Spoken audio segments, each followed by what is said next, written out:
Bonjour à tous, c'est DK. On se retrouve de nouveau pour voir quels sont les éléments qui peuvent constituer un script, mais surtout pour continuer les choses concernant les tableaux. Donc la dernière fois, on s'était arrêté sur quelque chose qui nous avait posé problème. Donc je rappelle quel était le problème qu'on avait rencontré. C'est que là, on a une donnée, donc grille animaux, qui est de type tableau. Un tableau, ça va contenir différentes valeurs qui vont pouvoir être changeantes. Donc ça, d'un point de vue structuration, une dimension variable. C'est exporté pour qu'on puisse le récupérer là à droite dans l'inspecteur. Mais surtout, un tableau, ça peut accueillir lui-même, bien qu'il soit déjà par lui-même un type, ça peut accueillir des types de valeurs. Et en l'occurrence, le tableau, par lui-même, il va aussi structurer les types de valeurs qu'il va contenir. Donc c'est en ça qu'on parle parfois de structure de données ou data structure quand on parle des tableaux. Le problème qu'on rencontrait, c'est qu'on ne pouvait pas enchaîner les types les uns derrière les autres. Par exemple, derrière texture, je ne peux pas dire à Godot que je veux, en plus des textures, des strings. Ça marche pas. Je ne peux mettre qu'une seule catégorie, qu'un seul type au sein des crochets. Et ça nous ennuie particulièrement parce que autant les textures c'est bien, ça me permet par exemple d'afficher pour chacune de mes lignes des représentations graphiques. Donc je rappelle, les lignes, ça correspond à ce qu'on appelle pour les tableaux à des index. C'est-à-dire qu'on a un premier élément contenu dans notre tableau qui a pour valeur 0, index 0, ensuite index 1 et puis index 2. Ça ressemble beaucoup, et on en reparlera par la suite, aux valeurs qui sont attribuées par défaut quand on crée une énumération. Par défaut, une énumération, le premier élément, vu qu'on compte en informatique à partir de 0, a pour valeur 0. Et ensuite, le deuxième c'est 1, le troisième c'est 2, etc., etc. Dans nos tableaux, on a ces index qui ressemblent assez à ce qu'on retrouve dans nos enums, en termes de valeurs par défaut. Le problème, c'est que pour chacun de ces index, donc chacune de ces lignes, là, je ne peux intégrer que des textures. Moi, mon animal, je veux peut-être qu'il ait un nom. Donc, il me faudrait une string. Je veux peut-être qu'il puisse avoir un cri qui lui est propre. Donc, il me faudrait pouvoir intégrer du son éventuellement. Et là, en l'occurrence, je ne peux pas le faire. Pourtant, j'ai pas arrêté de vous montrer, via mon outil, un tableau qui, pour chacun de ces index, donc chacune de ces lignes, vous voyez, contient plusieurs choses. Là, il ne contient pas qu'une représentation graphique. En plus, il a aussi une forme en 2D, qui va servir par la suite de forme de collision. Donc, comment on peut faire ça? Eh bien, l'idée, c'est de voir ça tout de suite. Pour faire ça, on va avoir besoin de créer un nouveau script auquel on va rattacher auquel on va donner plutôt un class name bien particulier. Donc je vais vous faire un rappel aussi des class names. Le script en question qu'on va créer, là tout à gauche, dans mon système de fichiers, j'ai créé un nouveau dossier qui s'appelle ressources TikTok. Il est vide pour l'instant. Et ce qu'on va faire, c'est qu'on va créer un script directement dans le dossier. On va le rattacher à rien. Donc ça, on avait vu dans la vidéo comment créer les scripts, déjà cet aspect-là, mais je vous le remontre. Donc en fait, on va sur le dossier, on fait créer nouveau, et on prend script, et on clique. Là, on va nous demander de quoi il hérite notre script. Par défaut, en général, quand on crée un script, vous vous rappelez que on l'attache à un nœud de notre scène. Et ce qui se passe, c'est qu'il prend comme extension, donc il hérite du type du nœud. Là, si je crée un script sur mon objet qui s'appelle, mon nœud qui s'appelle logo, eh bien, mon script que j'attacherai à ça, il serait de type sprite 2D. Donc, il serait une extension, il hériterait de sprite 2D.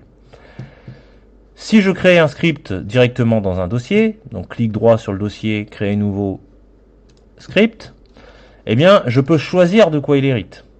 Je peux le choisir en cliquant sur la petite arborescence qui est ici. Et qu'est-ce qu'on voit? On voit toute une liste. Alors, ce qu'il faut avoir à l'esprit, je vous ai beaucoup parlé de nœuds jusqu'alors, mais ce qu'il faut avoir à l'esprit, si je tape nœud, node en anglais, eh bien c'est que nœud, on voit que d'un point de vue hiérarchique, il découle d'autres choses. Et il découle de quoi? Il découle d'objets. Donc, ce qu'il faut considérer maintenant, c'est qu'un nœud, ça n'est ni plus ni moins qu'un type d'objet particulier. D'ailleurs, vous voyez que lui-même, il a des déclinaisons. Un node 2D, c'est une déclinaison, donc un nœud en 2D, c'est une déclinaison d'un nœud, qui lui-même est une déclinaison d'un objet. Donc, de base, tout ce qu'on a dans Godot, ce sont des objets. Mais nous, on veut un objet en particulier. Un objet qui s'appelle resource, ressource en français. On va double-cliquer. Donc, vous allez voir après que notre script, il aura pour extension resource. Et en termes de chemin, les autres paramètres, on n'a pas besoin d'y toucher. Il est bien dans le bon dossier. Par contre, on va lui donner un nom précis. Moi, je vais l'appeler TikTok pour que ça corresponde à ce qu'on est en train de faire. Hop. Et je vais rajouter preset pour dire préconfiguration. On va avoir des choses qui seront pré-réglées, pré-configurées. Je fais ouvrir, je fais créer, et là mon script ne s'ouvre pas, c'est tout à fait normal parce qu'il n'est rattaché à aucun nœud. Donc il faut aller tout à gauche dans mon système de fichiers, ouvrir le dossier dans lequel je l'ai enregistré, double-cliquer. Là mon script s'ouvre, donc je rétracte un petit peu la fenêtre de gauche, on n'a pas besoin qu'elle soit aussi grande pour l'instant. Et vous voyez, comme je vous l'ai dit, son extension c'est resource. Qu'est-ce qu'on va pouvoir faire de ça? Eh bien, on va le faire en sorte qu'il soit mieux identifié. Parce que on va peut-être avoir besoin, dans le cadre de notre projet, de créer d'autres scripts qui seront des objets de type ressource et du coup qui auront cette extension-là.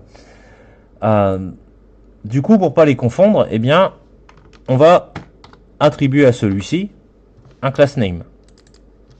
Et le class name en question, bah, on va pas s'embêter, je vais lui redonner le nom du script que je viens de créer, donc TikTok preset. Comme ça, on sait clairement à quoi ça correspond. Ce script-là, il va servir à définir tout ce qu'on voudrait avoir dans notre tableau. Donc notre tableau qui est là. Là, pour l'instant, je peux n'avoir qu'une texture. Ce qui fait que là à droite, je n'ai que la tête de mes animaux. Moi, je voudrais pouvoir avoir plus de choses que ça. Un nom, un son, etc., etc.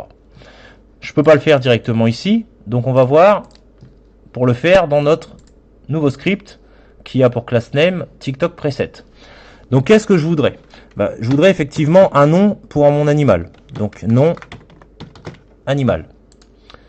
Je voudrais potentiellement une représentation graphique. Là je l'ai déjà, mais je veux la conserver. Donc on va appeler ça tête animal. Alors je fais les choses en français, mais par convention, il est mieux de faire les choses en anglais, je le rappelle. On voudrait qu'il ait par exemple des points de vie. Donc vie animale. On voudrait qu'il ait par exemple une vitesse de déplacement. Donc vitesse animale. Alors si je mets tous ces critères, vous allez voir, c'est pas anodin. C'est pour vous montrer que ça accepte plein de types de données différents. On voudrait savoir s'il est vivant ou mort. Donc son statut. Donc son statut. Hop. Statut animal. Hop. Alors quand j'ai des noms assez longs, je mets des tirets bas, des underscores. On pourrait peut-être rajouter, ah bah oui, on va lui rajouter un cri à notre animal. Ça peut être bien qu'il ait un cri qui lui soit propre. Voilà. Donc ça, c'est des paramètres qu'on veut pour tous nos animaux.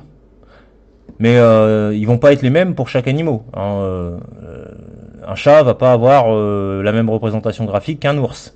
Donc ces choses-là, du coup, ça va changer. Donc vu que ça va changer, de façon certaine, on sait qu'on va avoir affaire à des variables. Donc on peut mettre la mention var devant chacune de nos données. Hop, hop,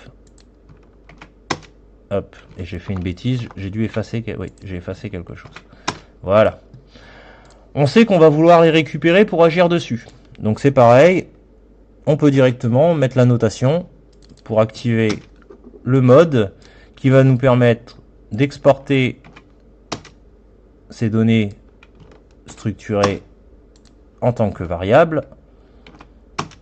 Et on va pouvoir du coup les récupérer par la suite et pouvoir agir dessus. Je ne vais pas leur donner de valeur. Je ne vais pas dire que c'est égal à quelque chose. Pourquoi?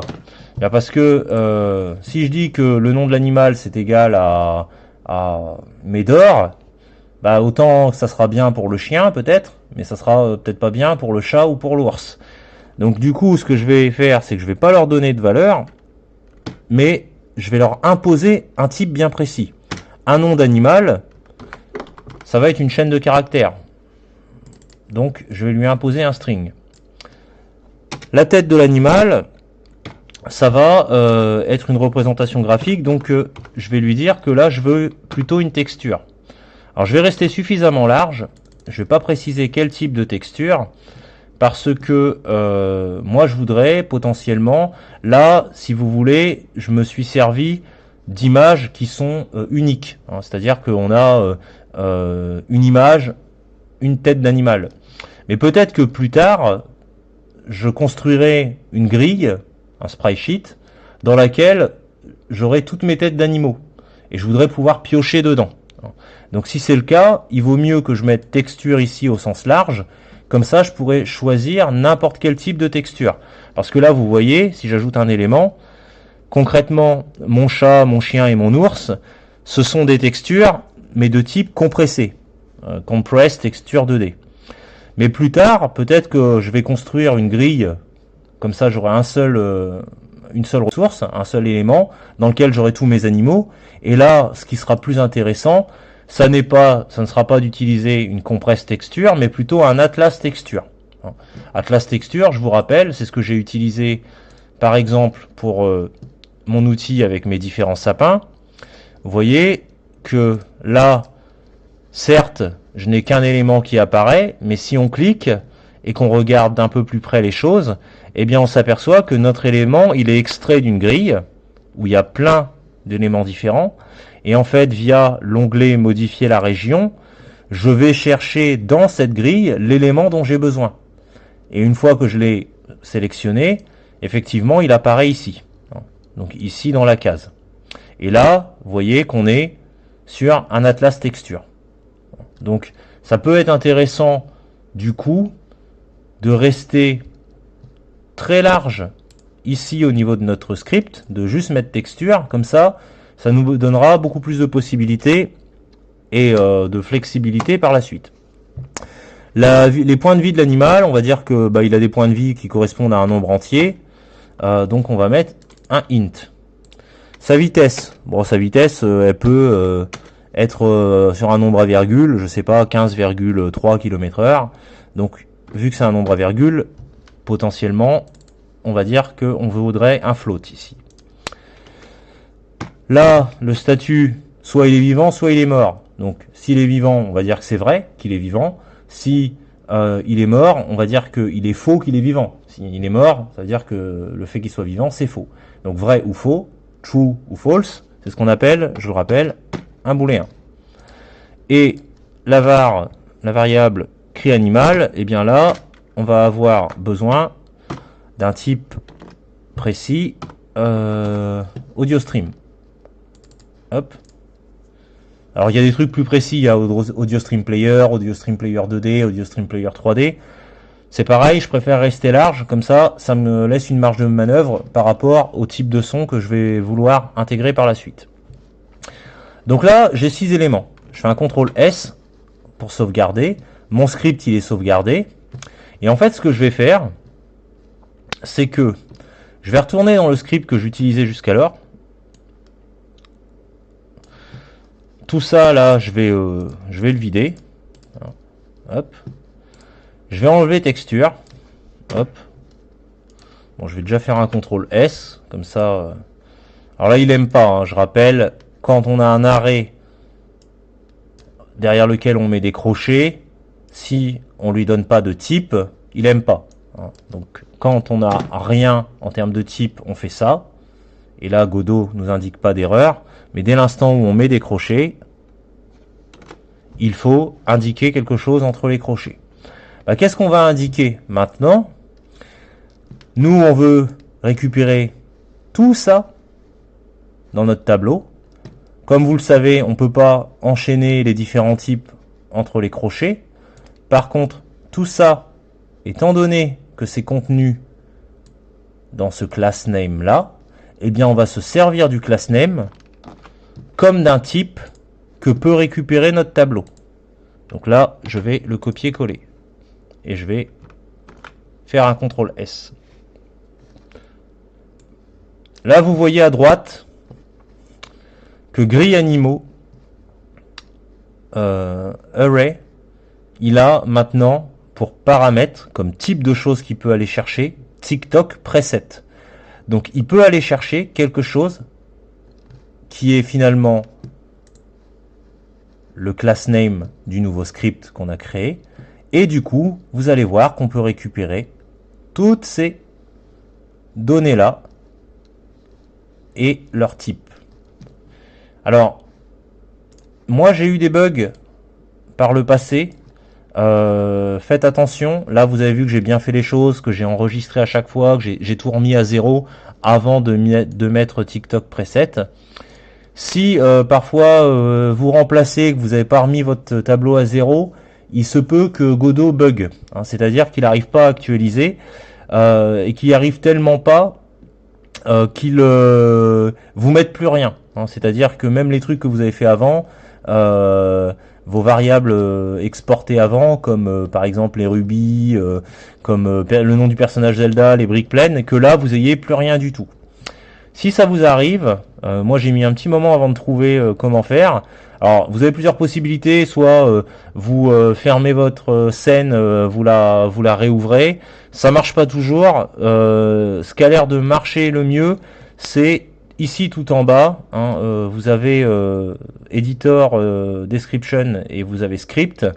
Et dans Script, bah, vous pouvez réactualiser votre script. Hein. En général, quand on fait comme ça, ça a l'air de fonctionner. Donc voilà, je vous en parle parce que moi-même j'ai eu le problème qui m'a conduit d'ailleurs à recommencer cette vidéo parce que je ne comprenais pas pourquoi j'avais ce souci. Donc là, en ayant mis TikTok preset, vous allez voir qu'à droite maintenant, dans l'inspecteur, là mon tableau il est de taille 0, donc j'ajoute des éléments, donc sa taille augmente. Elle augmente parce que vous voyez à chaque fois que j'ajoute un élément, il y a une ligne qui se crée, donc un nouvel index. Et là maintenant, si je clique, on me demande qu'est-ce que je veux, eh bien je vais dire que je veux un nouveau TikTok preset. Donc encore une fois, ça me renvoie au class name de mon nouveau script, hein, qui est ici. Et TikTok preset, si je clique dessus, eh bien vous voyez que je retrouve mes différentes données que je souhaite intégrer. Le nom, la tête de l'animal, sa vie, sa vitesse, son statut, son cri. Donc on a bien la même chose que ce qu'on a dans notre script. Et en termes de typologie, eh bien le nom de l'animal, effectivement, ça va être une chaîne de caractères. Donc là, on va rester dans la nostalgie. Je vais mettre Booba en référence à un dessin animé qui concerne un ours. Donc aucun lien avec le rappeur, hein, mais avec le dessin animé des années 80. La vie de l'animal, bon, un ours c'est assez solide, on va lui dire qu'il a 20 points de vie. Sa vitesse, on va dire que ça court, je sais pas à quelle vitesse court un ours, hein, à 15,8 km/h on va dire. Statut de l'animal, là par défaut c'est false, donc ça voudrait dire qu'il serait mort. On va cocher pour dire qu'il est vivant. Et cri d'animal, alors je vais rien mettre parce que je n'ai pas de son concernant un cri ou un bruit d'ours. D'ailleurs, je trouve qu'il est particulièrement difficile de trouver des ressources sonores relatives aux animaux qui soient de bonne qualité. Dès lors qu'on sort des animaux courants type animaux domestiques ou animaux de la ferme. Même les animaux de la ferme, parfois c'est compliqué de trouver des choses de qualité. Alors quand on est dans les animaux sauvages, là ça devient vraiment très difficile de trouver des ressources. Si jamais parmi vous il y a quelqu'un qui a des pistes là-dessus, même si c'est payant, hein, c'est pas un problème de d'avoir acheté des ressources si la licence d'utilisation est claire et si les prix sont raisonnables. Moi, ça me pose pas de problème. Donc, si jamais vous avez des pistes, n'hésitez pas à m'en faire part. Donc, on va ajouter la même chose pour la suite. Alors, je vais en faire que 3. Je vais pas faire tous les animaux. Dans ma liste, j'ai prévu au total 9 animaux. Je vais faire que l'ours, le chien et le chat. Hop. Donc, le chien, c'est pareil. On va l'intégrer. Donc, sa représentation graphique. On va rester sur du classique, on va l'appeler Médor. Son nombre de points de vie, on va dire qu'il est un peu moins solide qu'un ours, donc on va lui donner 15 points de vie. Sa vitesse, on va estimer qu'il est un petit peu plus rapide, plus léger qu'un ours, donc on va dire qu'il court à 18,4 km/h. Bon, il est vivant aussi. Et lui, par contre, normalement j'ai un son. Hop, donc ouais, dog bark. Hop. Alors je sais pas si je peux l'écouter je peux l'écouter en direct. Ouais, donc voilà. Donc on va lui mettre ce son là. Et puis on va créer pareil, TikTok preset. On va créer le chat. Donc vous voyez que en fait, on est passé d'un système où je ne pouvais ajouter qu'un type d'élément à vraiment un système qui nous permet d'ajouter autant d'éléments qu'on veut dès l'instant où on les a définis au préalable dans un script qui est une extension de ressources et qui a un class name bien précis.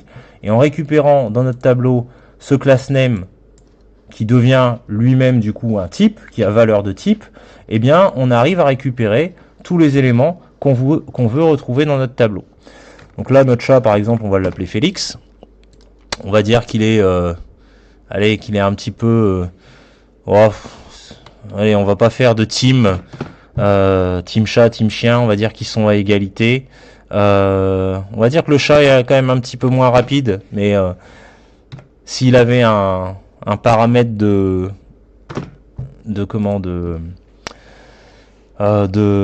capacité à être plus mobile, plus agile, ça serait le chat qui gagnerait par rapport au chien, dira-t-on.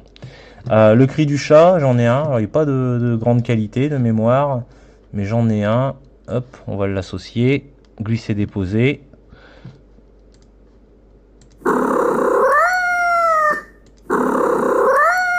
Ouais, donc c'est un feulement en plus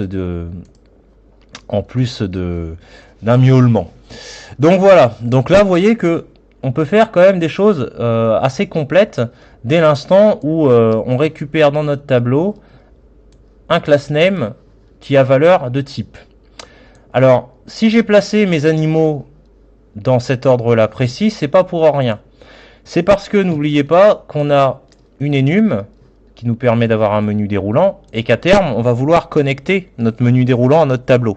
De sorte que quand on va cliquer sur chat, via l'actualisation par le mode tool, on ait un chat qui apparaisse au milieu de la fenêtre quand on est en mode 2D en fait. Et pour faire ça, il faut quand même qu'il y ait une correspondance entre notre menu déroulant et les éléments de notre tableau. Si vous vous rappelez bien, dans ma vidéo où je faisais des compléments sur les enums, je vous ai dit que par défaut, Godot associait des valeurs à chacun de vos éléments. Et en informatique, on commence à compter à partir de 0. Donc le premier élément a valeur 0, le deuxième, il a valeur 1, le troisième, il a valeur 2, etc. etc. Et bien ça, c'est intéressant parce que, vous le savez, vous le voyez, notre tableau, il a aussi des valeurs. Chaque ligne a un index. 0, 1, 2, etc. etc.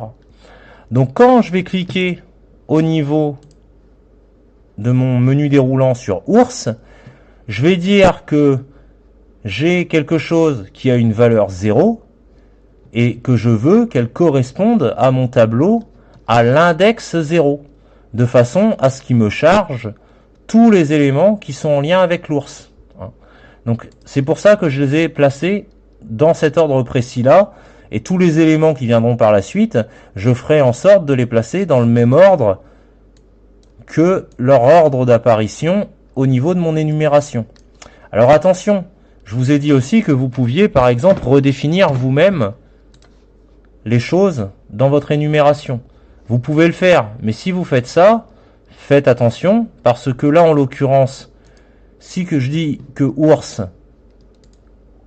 a pour valeur 2, quand je vais cliquer sur ours, si je lui demande une correspondance avec mon tableau, il risque de me renvoyer dans mon tableau sur l'élément qui a pour index 2. Et du coup, ce qui va s'afficher, ça n'est non plus l'ours, mais c'est tout ce qui concerne le chat.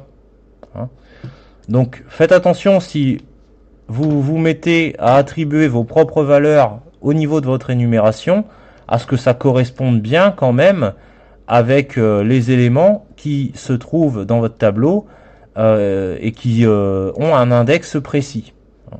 Parce qu'ils sont indexés vraiment sur des numéros bien précis. Donc voilà, je pense avoir fait le tour des choses concernant la possibilité de faire, j'appellerais ça du multitypage. Alors c'est pas un terme officiel, hein, c'est moi qui appelle ça comme ça.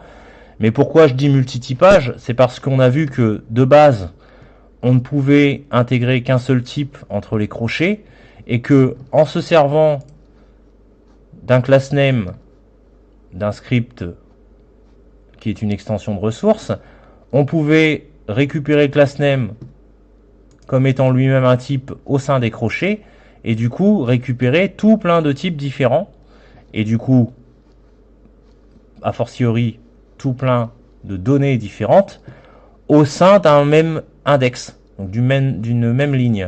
Et c'est concrètement ce qui m'a permis aussi, dans le cadre de mon outil pour les sapins, eh bien d'intégrer 2 lignes. J'aurais pu en intégrer plus, mais là, dans ce cadre-là, j'avais juste besoin de ces 2 lignes-là. Donc vous voyez qu'on peut vraiment faire des choses plus ou moins détaillées, plus ou moins élaborées, selon notre besoin. Là, j'ai intégré, il y a 6 paramètres. Ici, il y a 6 lignes. Si je voulais en intégrer une 7e, je pourrais. Je parlais d'agilité, par exemple. Je pourrais créer un arrobase export qui est de type variable et qui s'appelle agilité animal, et qui est de type... on pourrait dire que c'est une agilité qui a une valeur flottante, donc un nombre à virgule. Hop, il me suffirait voilà d'enregistrer. Mon tableau, il le prendra en compte. Et au niveau de mes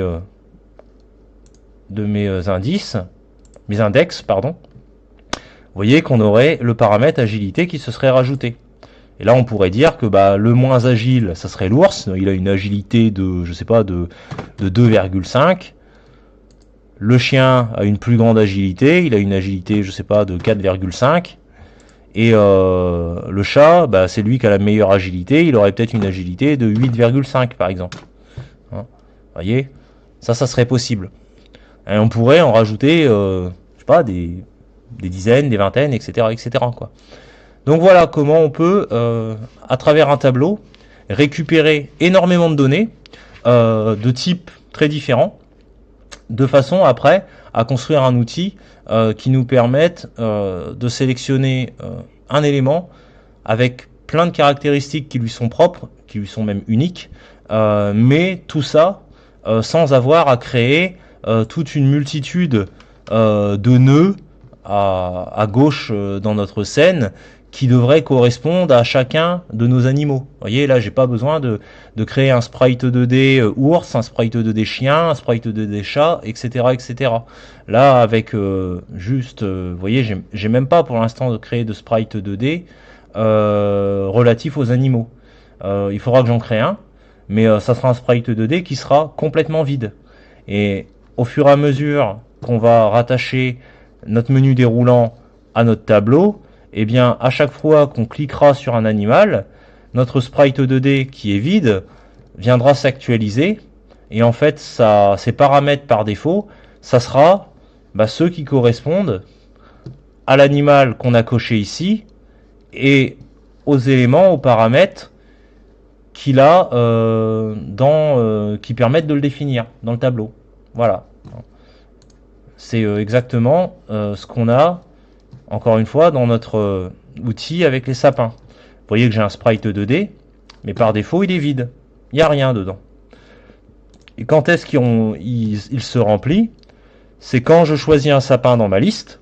Si je choisis par exemple le sapin de taille moyenne de type printemps numéro 4, on a la représentation graphique qui s'affiche parce que en fait ça correspond alors celui-ci je sais pas quel index il a, il doit être sur la deuxième page. Ouais, ça doit être la deuxième page.